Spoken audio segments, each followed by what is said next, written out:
हिजो पुराना नेताहरूलाई जेल हाल्ने सुदन गुरुङ आज आफै छानबिनको घेरामा। बालेन सरकारले प्रमाणित गरिदिएको छ कि यो देशमा अब कानूनभन्दा माथि कोही पनि छैन। आफूलाई पूर्व मन्त्री पनि होइन।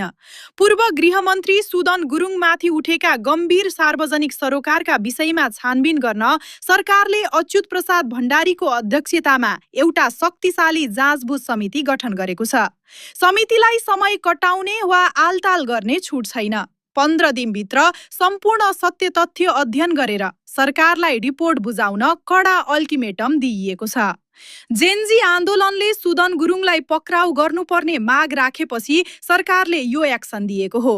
के 15 दिनपछि आउने रिपोर्टले सुदन गुरुङलाई निर्दोष साबित गर्ला कि उहाँ पनि कानूनको फन्दामा पर्नुहोला? तपाईको विश्लेषण के छ? कमेन्ट बक्समा लेख्नुहोस् र यो सुपर ब्रेकिङ अपडेट सबैलाई शेयर गर्नुहोस्।